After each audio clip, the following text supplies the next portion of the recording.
ونصلی علی رسولہ الکریم اما بعد فقد قال اللہ تبارک و تعالی فی کلامہ المجید اعوذ باللہ من الشیطان الرجیم بسم اللہ الرحمن الرحیم ادعو الی سبیل ربک بالحکمہ والموعظۃ الحسنہ وجادلہم باللتی ہی احسن وقال النبی صلی اللہ علیہ وسلم بلغوا انی ولو آیہ۔ ناظرین کرام، سب سے پہلے ہم اس اللہ رب العالمین کی تعریف و توصیف بیان کرتے ہیں جس نے ہم بنی نوع انسان کو پیدا کیا اور پیدا کرنے کے بعد یوں ہی نہیں چھوڑ دیا، بلکہ ہمیں سیدھی راہ بتانے کے لیے، صحیح راستے پر ٹکے رہنے کے لیے، اچھے کام کرنے کے لیے بہت سارے پیغمبر علیہ السلام کو اس دنیا فانی کے اندر بھیجے، جن میں سب سے پہلی کڑی حضرت آدم علیہ السلام ہیں اور سب سے آخری کڑی ہمارے نبی تاجدار مدنی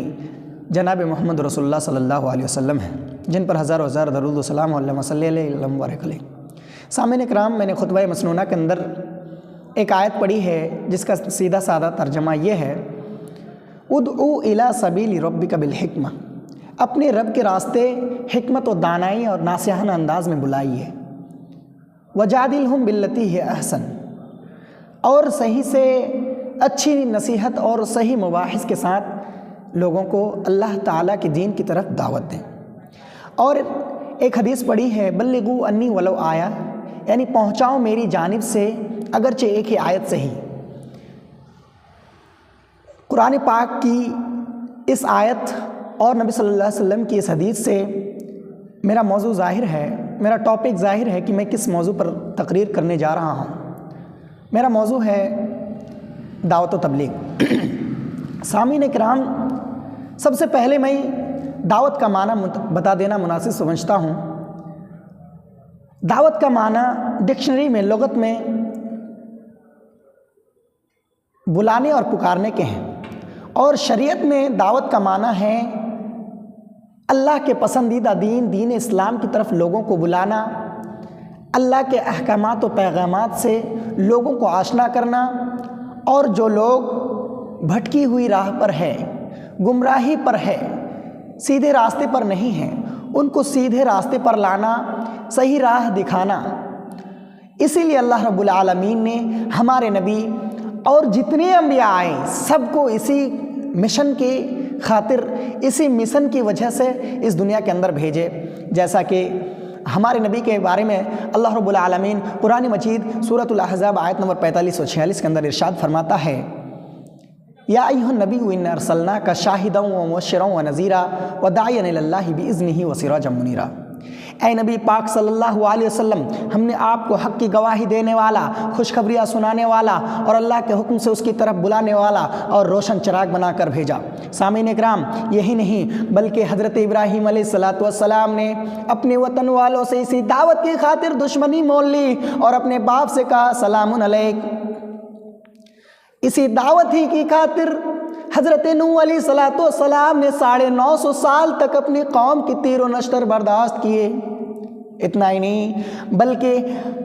حضرت امام احمد بن حنبل رحمۃ اللہ علیہ بادشاہ وقت کے کوڑے برداشت کیے۔ اسی لیے اللہ رب العالمین سورہ حامیم سجدہ آیت نمبر 33 کے اندر داعی کی بات کو، مبلغ کی بات کو احسن قرار دیتے ہوئے ارشاد فرمایا، ومن احسن قولا ممن دعا الی اللہ وعمل صالحا، اور اس سے زیادہ اچھی بات والا کون ہو سکتا ہے، اور اس سے زیادہ اچھی بات کون کر سکتا ہے جو لوگوں کو اللہ تعالیٰ کی طرف بلائے اور خود نیک عمل کرے۔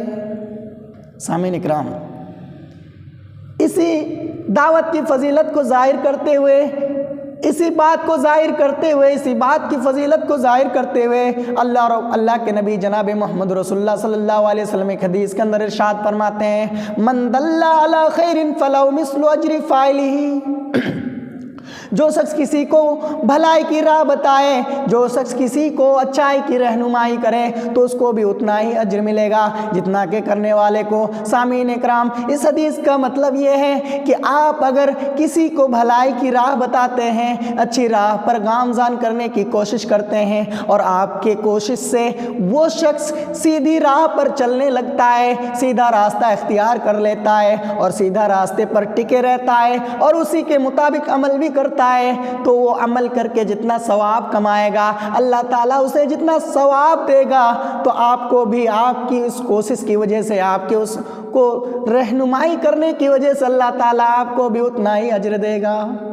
سامعین اکرام، اتنا ہی نہیں بلکہ نبی صلی اللہ علیہ وسلم کے اس دنیا سے چلے جانے کے بعد، آپ کے اصحاب کے اس دنیا سے چلے جانے کے بعد، آپ کے تبع تابعین کے اس دنیا سے چلے جانے کے بعد، کوچ کر جانے کے بعد، امت محمدیہ کے ہر شخص پر یہ ذمہ داری عائد ہوتی ہے کہ وہ کار نبوت یعنی دعوت دین کا فریضہ انجام دے، تبلیغ کا فریضہ انجام دے،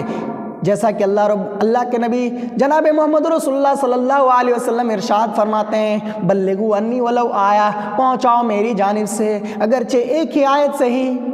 اس حدیث سے پتہ یہ لگتا ہے، اس حدیث کا حکم عام ہے، چاہے وہ عالم ہو جاہل ہو، ایک ہی بات، اچھی بات جانتا ہو تو وہ دوسرے تک پہنچائے، ہو سکے کہ اس کے یہ بتانے کی وجہ سے دوسرا کوئی اس پر عمل کرنا شروع کر دے۔ اور فرمایا، من رأى منکم منکرا فلیغیرہ بیدہ فإن لم یستطع فبلسانہ فإن لم یستطع فبقلبہ وذلک اضعف الایمان۔ تم میں سے جو شخص کسی کو برائی کرتے ہوئے دیکھے، برائی کی راہ پر چلتے ہوئے دیکھے، تو چاہیے کہ وہ اپنے ہاتھ سے روکے۔ اتنا ہی نہیں بلکہ اگر اسے ہاتھ سے روکنے کی طاقت نہ ہو تو اپنی زبان سے کہیں، زبان سے بھی روکنے کی طاقت نہ ہو، ڈر ہو کہ فساد کھڑی ہو جائے، فساد کھڑا ہو جائے، فتنہ ہو، تو وہ اپنے دل ہی دل اسے برا جانے،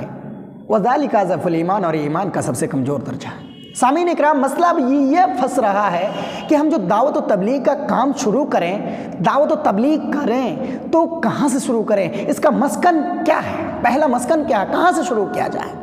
سامعین اکرام، اس بات کی بھی تشریح اللہ رب العالمین قرآن مجید کے اندر ارشاد فرما دیا ہے، یا ایھا الذین آمنوا قوا انفسکم واہلیکم نارا، اے وہ لوگو جو ایمان لائے ہو، جو ایمان والے ہو، جو ایمان کی حالت میں ہو، تو تم پہلے اپنے آپ کو بچاؤ، قوا انفسکم، اپنے آپ کو بچاؤ۔ اس آیت سے پتہ یہ لگا کہ دعوت اور تبلیغ کا جو پہلا مسکن ہے وہ خود ہی ہے کہ انسان خود ہی برائی سے بچے اور نیک عمل کرنا شروع کرے۔ اگر آپ خود سدھر جاتے ہیں، آپ میں سدھار آ جاتا ہے، آپ میں امپروومنٹ آ جاتا ہے، پھر آپ دوسرے تک جائیں تو وہ دوسرا مسکن کیا ہو؟ اس کے بعد خود کو سدھارنے کے بعد کہاں جائیں، کس کو تبلیغ کریں، کس کو کہیں کہ آپ برائی نہ کریں، بھلائی کریں، اچھی بات کریں۔ تو دوسرا مسکن کے بارے میں اللہ رب العالمین اسی آیت کے اندر ارشاد فرماتا ہے، یا ایھا الذین آمنوا قوا انفسکم واہلیکم نارا، پھر اپنے اہل و عیال کو بچائیں۔ اگر آپ میں سدھار آ گئی تو آپ پھر اپنے اہل و عیال کو بولیں کہ غلط کام نہ کریں، صحیح راہ پر آ جاؤ، برائی سے ہٹو۔ اگر یہ لوگ بھی سدھر جاتے ہیں، اہل و عیال بھی سدھر جاتے ہیں، تب کہاں جائیں؟ اس کے بعد کا مسکن کیا ہے؟ اس کے بعد کا اسٹیپ کیا ہے؟ کیا مرحلہ ہے؟ تو اس کے بارے میں بھی اللہ رب العالمین قرآن مجید کے اندر ارشاد فرماتا ہے، وَأَنذِرْ عَشِيرَتَكَ الْأَقْرَبِينَ، پھر آپ اپنے قریبی رشتہ دار کو، جو اپنے آپ کے قریبی رشتہ دار ہیں، ان کو بولیں، ان کو سدھارنے کی کوشش کریں۔ اگر یہ لوگ سدھر جاتے ہیں، یہ لوگ آپ کی بات مان لیتے ہیں، یہ لوگ سیدھی راہ پر چلے آتے ہیں، تب آپ آگے بڑھیں۔ تو آگے بڑھنے کا جو مسکن ہے، اس کے بعد کا مرحلہ کیا ہے، وہ کون سا اسٹیپ ہے؟ تو اس کے بارے میں بھی اللہ رب العالمین خود قرآن مجید کے اندر ارشاد فرماتا ہے، لِتُنذِرَ أُمَّ الْقُرَىٰ وَمَنْ حَوْلَهَا، پھر آپ اپنے گاؤں کے لوگوں کو بتائیں، اپنے گاؤں کے جو بگڑے ہوئے لوگ ہیں ان کو سدھارنے کی کوشش کریں۔ جب یہ لوگ بھی سدھر جائیں، یہ لوگ بھی ان لوگوں میں بھی سدھار پیدا ہو جائے، پھر آپ آس پاس کے گاؤں میں جائیں، میں یہ نہیں کہتا کہ دعوت و تبلیغ کا کام کوئی خراب کام ہے، بلکہ یہ سب سے اصح اور مقبول ترین کام ہے، اچھا کام ہے، لیکن پہلے خود کو سدھارنا ہے۔ جب آپ خود سدھار جائیں گے، گٹکا تھوکنا چھوڑ دیں گے، نماز پڑھنا شروع کر دیں گے اور صحیح راستے پر ٹکنے لگیں گے، ٹک جائیں گے، تب آپ اپنے اہل و عیال کو بتائیں۔ جب آپ کے اہل و عیال بھی ان ساری برائیوں سے باز آ جائیں، ساری برائی چھوڑ دیں، نیک کام کرنے لگے، تب آپ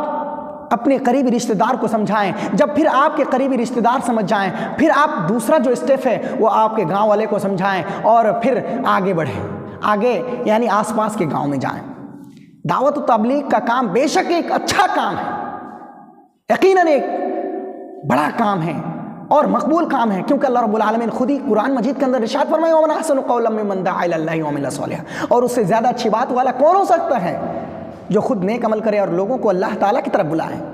اور یہ بھی فرما دیا وَلْتَكُن مِّنكُمْ أُمَّةٌ يَدْعُونَ إِلَى الْخَيْرِ وَيَأْمُرُونَ بِالْمَعْرُوفِ وَيَنْهَوْنَ عَنِ الْمُنكَرِ،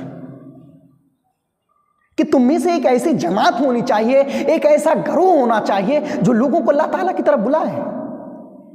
لیکن آپ خود ہی گٹکا تھوکتے ہیں، تارک نماز ہیں، تارک صلاۃ ہیں، تارک رمضان ہیں، زکوٰۃ ادا نہیں کرتے، اسلام پر آپ خود صحیح سے ٹکے ہوئے نہیں ہیں، دین کے جو قوانین اور ضوابط ہیں اس کو آپ خود ہی نہیں مانتے، دوسرے کو کہیں گے تو اس کا الٹا اثر پڑے گا نا۔ اسی لیے اللہ رب العالمین نے اس بات کی بھی تشریح کر دی یا ایھا الذین آمنوا لم تقولون ما لا تفعلون، اے وہ لوگو جو ایمان لائے ہو، تم خود پہلے عمل کرو پھر دوسرے کو بتانا، یعنی ایسی باتیں مت کہو جو تم خود نہیں کرتے۔ سامعین کرام، باتیں تو بہت ساری ہیں، لیکن میں اپنی بات یہیں سے ختم کرتا ہوں۔ اللہ تعالیٰ سے دعا گو ہوں کہ اے الہ العالمین تو ہم تمام مسلمان بھائیوں کو پہلے خود کو سدھارنے کی توفیق دے اور نیک عمل کرنے کی توفیق دے۔ آمین۔ وآخر دعوانا الحمدللہ رب العالمین، والسلام علیکم ورحمۃ اللہ وبرکاتہ۔